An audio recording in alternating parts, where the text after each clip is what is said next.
Muy buenas noches. Viernes 18 de marzo. Bienvenidos a otra edición de su programa El Búnker. Quien les habla, Ismael Márquez, Colegio Nacional de Periodistas de la República de Venezuela 13083. Bien, más de 2 semanas de la invasión rusa a Ucrania. Hoy vamos a tocar el tema de cómo los blindados han sido, o digamos, la era de los blindados ya ha pasado. Según los últimos informes, alrededor de 100 blindados rusos han sido abatidos por la infantería y la resistencia ucraniana. Gracias al armamento que ha recibido Ucrania de parte de Europa y de los Estados Unidos, armamento sobre todo para combatir el avance de los blindados. Asimismo, el uso de drones artillados para ponerle freno a los tanques rusos. Es interesante ver cómo en el siglo XXI, año 2022, un país trata de llevar una especie de guerra convencional y donde choca contra una fuerte resistencia de una nación que se rehúsa a arrodillarse ante los designios de un autócrata. Los ucranianos, por las imágenes que han transmitido distintos medios de comunicación internacionales, no están usando ningún tipo de blindados. Es más, ni siquiera artillería propiamente dicha como cañones de X calibre, o por ejemplo nombraron unos cañones antitanque, el 106 sin retroceso, el Otomelara, entre otros. Sino que la resistencia ucraniana se ha basado en los siguientes principios de la guerra. Primero, unidad de mando. Sabemos que el presidente Volodymyr Zelensky ha dado muestra de liderazgo, no solo político, sino militar. Tiene el mando de las tropas de resistencia ucranianas. Segundo, la sorpresa. El segundo principio de la guerra, la sorpresa. Hace aproximadamente 48 horas, una columna de blindados que avanzaba, estaba como a 15 kilómetros de Kiev, la capital ucraniana, fue detenida con una emboscada de contención llevada a cabo por infantes y la resistencia. Prácticamente fueron abatidos la mayoría de esos blindados. El resto tuvo que retirarse, tuvo que replegarse. El otro principio, economía de fuerza. Se supone que el ejército ruso supera 4-1 a los ucranianos. Sin embargo, se ha observado con mucho, por así decirlo, beneplácito, si es que el término entra en esto, grupos o pelotones, vamos a llamarle pelotones de fusileros, han sido capaces de hacerle frente a una fuerza mayor. Esto se le denomina economía de fuerza, que se contrapone al principio de la masa, que es lo que está usando Rusia. Lanzar grandes cantidades de elementos de guerra, elementos de ofensiva, como blindados, camiones e infantería, pero que están siendo detenidos por pequeños números de combatientes. Economía de fuerza. El otro principio que se está observando de parte de la resistencia ucraniana es la flexibilidad y maniobrabilidad. Pequeños grupos pequeños individuos de infantería que se pueden mover de un lado a otro, se han visto. Algunos de ellos llevan lanzacohetes AT-4 que es para, ya lo he explicado en otros programas, el AT-4 es un lanzacohete antitanque, que tiene, su particularidad es que es desechable. Bien, y esto le está dando muy buenos resultados a los ucranianos, mientras que los rusos se están desgastando, están gastando muchos recursos logísticos y humanos para tratar de doblegar a Ucrania, y hasta los momentos no ha podido. Sin embargo, desde luego, para que Putin, presidente o autócrata de Rusia, se lanzara a la guerra contra Ucrania, a la invasión contra Ucrania, porque no es una guerra, ni siquiera hubo una declaración previa, sino fue una invasión, sin previo aviso, sin previa declaración de guerra, violando las leyes internacionales, e incluso, creo yo, hasta los convenios de Ginebra. Putin desde el año 2008 venía haciendo uso del principio que estableció von Clausewitz en su obra de la guerra, la cual ha sido estudiada en casi todas las academias militares del mundo. Y el principio que utiliza Putin como primer momento es el siguiente: el objetivo es desarmar al enemigo. Desde el 2008, Putin presionó a Ucrania a través de Yanukovych para que se fuera desarmando. E incluso Ucrania entregó sus 1.600 ojivas nucleares por presión de Rusia, con la finalidad y con la promesa de que en ningún momento Rusia iba a atacar o a invadir Ucrania. Promesa que ha sido incumplida totalmente por Putin. Bien, permítame leerles, según Clausewitz, qué significa el objetivo. El objetivo es desarmar al enemigo. El objetivo de la acción militar es desarmar al enemigo. Para que nuestro adversario se rinda a nuestra voluntad, debemos ponerlo en una posición más desventajosa que el sacrificio que le exigimos e implica. El desarme total es la peor posición a la que se puede arrastrar al oponente. En consecuencia, si por medio de la acción militar imponemos nuestra voluntad al adversario, tenemos que desarmarlo o efectivamente o llevarlo a una posición en que se sienta la amenaza de que podemos lograrlo. Putin creía que había desarmado a Ucrania. E incluso, recordemos, según Clausewitz, que la guerra es un acto de fuerza para imponer nuestra voluntad al adversario. Putin quiere imponer su voluntad a Ucrania. Mas, sin embargo, tal vez por los informes de inteligencia, Putin se equivoca o se equivocó.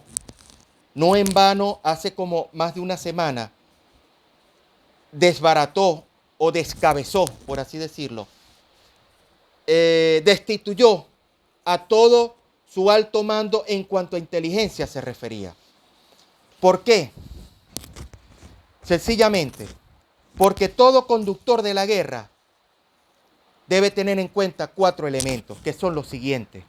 Y no lo digo yo, lo dijo mi general, o lo escribió mi coronel Arturo Bray, veterano de la Primera Guerra Mundial y de la Guerra del Chaco, en su obra, un libro extraordinario de historia y también de historia militar, que dice, que se titula Solano López, el soldado de la gloria y del infortunio. Mi coronel Bray escribió en su momento que dice, permítame leerle, en la página 281 de la obra en cuestión, es que dice: ningún conductor de ejército inicia operaciones militares sin antes haber pasado, aunque no sea sino inventivus, por la fase de estudio de la situación, el enemigo, nosotros y el terreno. Es decir, que se debió haber hecho el trabajo de inteligencia para proceder a iniciar operaciones ofensivas contra Ucrania. Recordemos, estudio de la situación. ¿Cuál es la situación que establecía o que enarbola Putin? Es que Ucrania se estaba convirtiendo en una amenaza para Rusia en el caso de sumarse o adherirse a la OTAN. Ese es, como se dice, la situación que coloca en el tapete Vladimir Putin. Segundo, la violación sistemática de los derechos humanos a la población prorrusa en Lugansk y en Donbass. Ahora, ¿en dónde falla Vladimir Putin y su inteligencia? En el estudio del enemigo. Consideraron que los ucranianos no iban a ofrecer una resistencia tan tenaz y tan efectiva como lo han hecho. Otro punto donde se equivoca Putin, en el estudio, o mejor dicho, en la concepción de sus fuerzas. Confió excesivamente en su superioridad numérica en cuanto a hombres se refiere, en las tropas que colocó en el terreno, y la inmensa cantidad de armamento que movilizó o que está empleando. Y el otro en el terreno. O sea, falló en esos 4 elementos como conductor de la guerra. Pero Zelensky parece que sí los cumplió. Estudió la situación, sabía que o sospechaba que Rusia iba a invadir en cualquier momento por el movimiento de tropas hacia la frontera y hacia sus 3 flancos. Estudió al enemigo. Se estudió al enemigo. O sea, la inteligencia ucraniana funcionó y está funcionando. Sabía cuáles eran sus capacidades para resistir y por eso solicitó gran cantidad de armamento. Y lo está recibiendo, el cual le está sirviendo para abatir a los blindados y a la infantería rusa. Y desde luego, cuando se defiende el territorio, tienen pleno dominio y conocimiento del territorio. Es la máxima ventaja o la principal ventaja que tienen los defensores. Conocer el territorio, conocer cada terreno escabroso donde se puede lanzar emboscadas de aniquilamiento y emboscadas de contención. Es decir, librar una guerra asimétrica.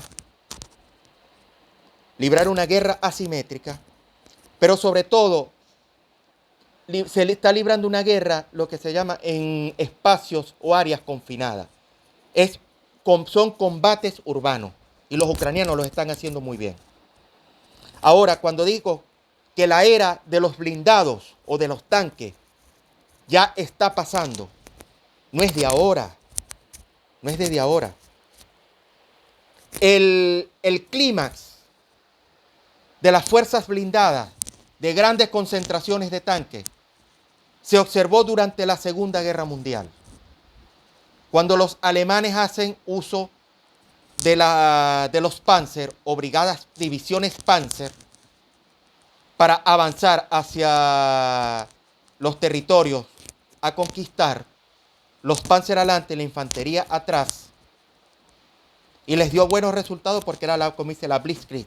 Pero antes de lanzar a los tanques se lanzaba a la fuerza aérea para aniquilar cualquier tipo de resistencia contra las fuerzas terrestres. Mas, sin embargo, en las etapas finales de la Segunda Guerra Mundial, en especial en la batalla por Berlín o la batalla de Berlín, los alemanes hacen uso de una nueva arma antitanque que se le conoció como el Panzerfaust, que hoy podemos verlos en los RPG, en los AT-4, en los Javelin, etc.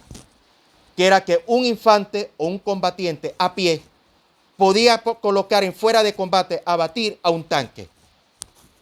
Y al explotarlo o al ponerlo fuera de combate, causaba 4 bajas. Al comandante del blindado, al que se cargaba la munición, al tirador y al conductor. Es lo que está pasando actualmente. Pero no solamente eso.